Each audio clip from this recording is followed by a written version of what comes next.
The Camden County, Georgia Sheriff's Office released body and dash camera videos Wednesday of the traffic stop that ended in the fatal shooting of Leonard Cure. Dash cam footage from the deputy's vehicle shows a brief pursuit of Cure's speeding pickup truck before he pulled over. Step out! Get out! Get out! Put your hands back here. I ain't doing it. Watch me now. Put your hands on the back of that truck. Either put your hands behind your back or you're getting tased. I'm telling you that right now. Why am I getting tased? Because you are under arrest for speeding and reckless driving. I'm not driving. Nobody was hurt. How was I speeding? You passed me doing 100 miles an hour. Okay, so that's a speeding ticket, right? Sir, what? Am I going hands to jail? behind your back. Yes, you are going to jail. Cure refused to put his hands behind his back, and the argument quickly escalated into a physical confrontation after the deputy tased him.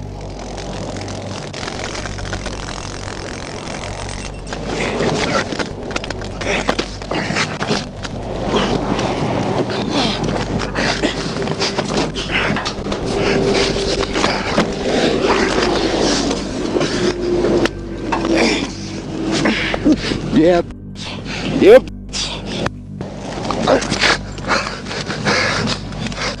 Stay down! Stay down! The confrontation ended with the deputy firing his weapon and fatally injuring Cure. Camden, shots fired! Shots fired, Camden!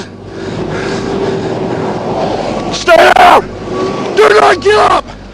Stay down! In April of 2020, Cure was exonerated and released from prison 16 years after being wrongfully convicted for armed robbery in Broward County, according to court documents. Hey, you look at me. You ain't going no damn where.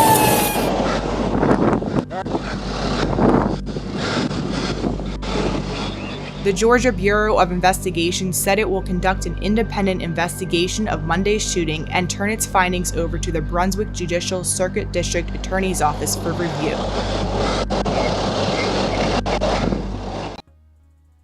Let's rock on the mic.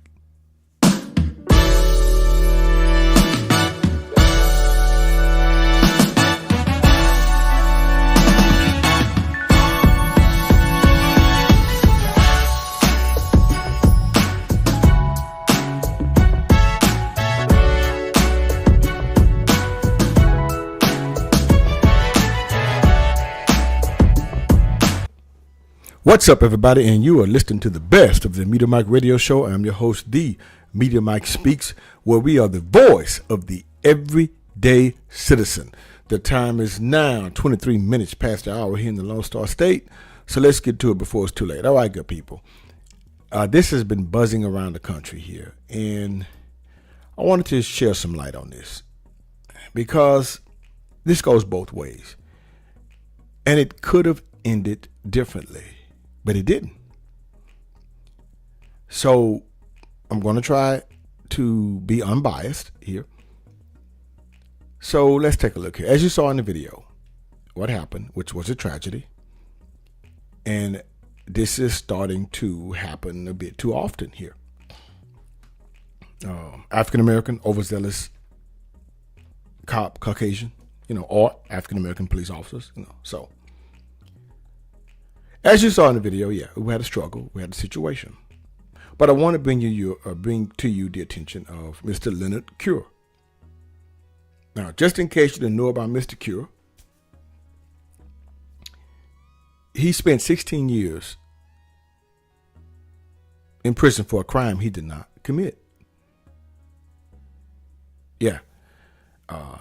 And I can imagine, unimaginable, what that was like. He spent 16 years after he was wrongfully convicted in the armed robbery of a Walgreens in Broward County in 2003. Now, the Innocence Project, helped him with this case. Now, here's the thing. The first jury deadlocked, and another jury convicted Cure, which I think it was very unfair. I think you had an overzealous prosecutor at that time. Because with the evidence they had, I guess they just didn't want to believe that he didn't do it. Now, this was down in Florida, Well, he had previous offenses in Florida, and I think they used that. He got life because he had those previous offenses. And was that fair to use against him? No. Now, the thing is, let me tell you how he was exonerated here. What the conviction review unit found was an ATM receipt proved that Mr. Leonard Cure, was miles away from the scene at the time of the robbery. And that area photos, a whole bunch of photos that were shown to the victim, contained multiple photos of Cure. So the police, I would allegedly say, they kept showing the victim these receipts to entice the victim to pick Cure as the perpetrator. But based on the findings of the ATM receipt and all of that, that shows that he was not there, they realized, the state of Florida realized that he was actually innocent and moved for his release and exoneration. Now, for his pain and suffering and loss of freedom, he was awarded a compensation of $817,000. Just a little bit, around $1 million here. Plus educational benefits for his time in prison. Now, he did receive the money. He received it in August, and he used it to purchase a home in Georgia. And he had been called to speak with high school students about the wrongful conviction, on wrongful conviction day, which I thought was great. Until this happened, as you saw in the video. Now we're gonna do a small recap here. I'm gonna do just a bit of a recap about what went on, as you saw here. He was 53 years old. He was shot and killed Monday by Camden County, Georgia Sheriff Deputy Sergeant Buck Aldrich. As you saw, he was speeding on Interstate 95. I don't know why he was speeding. He was going at least 100 miles per hour, and the speed limit was 70, 30 miles over. That's going to get you pulled over. As you saw, he yelled at, Aldrich yelled at Mr. Cure, get your hands out of the truck. I think that was a little bit over aggressive. Yeah, it was. Cure steps out, tells the deputy he's not doing anything. I'm like, okay, you were speeding, man. Okay. Taser comes out, all this stuff goes bad. Now, whether Mr. Cure knew or not that you could go to jail for speeding in Georgia, I don't know. Ignorance of the law is no excuse. But things went bad. It went bad. Now, I'm going to give you my thoughts on this. Since that time, the deputy has been placed on administrative leave pending the investigation.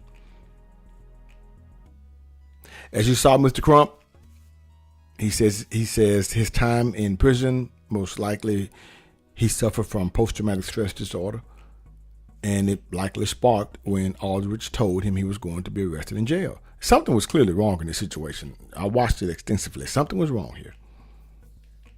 Something's really wrong. So, in my opinion,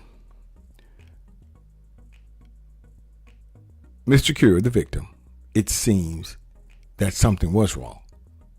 Now, I don't know whether he was under some type of influence or what, but his behavior was a bit out of the norm. Now, as for the deputy, Sergeant Aldrich, he did seem a bit overly aggressive. In my opinion, this situation could have been handled differently. Now, as for Mr. Cure, attacking the deputy is totally wrong. And the deputy did use the use of force continuum. First verbal command, then the taser, then the asperton, and then you move up to deadly force. This is where things get funny. Now, but we're not out of the woods yet. Now, I'm not sure what was wrong with Mr. Cure. I can only speculate. It may have contributed to the 16 years of being incarcerated, as Mr. Crump stated. And despite the receiving of close to $1 million, Mr. Cure chose to speed at an excessive 100 miles per hour on a busy intersection. I don't understand that. But that doesn't excuse the overly aggressive behavior of the Deputy Aldrich, who had previously been fired from another department for using too much force. So apparently, Mr. Aldridge has some degree of anger issues of upholding the law. So, which brings the issue of mental illness, as you see in the thumbnail. Now, Deputy Aldridge could have approached this traffic stop with more tact and professionalism, and most likely could have done a field sobriety test to find out if Mr. Cure was under some form of influence. Yes. Because after looking at that video, good people, it was something wrong with Mr. Cure. He points to the ground. He said, "Now watch me now." And I don't know what all that's about. That's unusual behavior.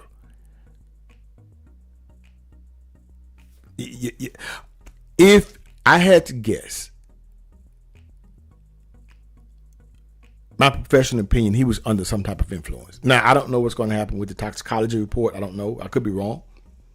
But you're speeding and you're acting strangely and you're talking to yourself.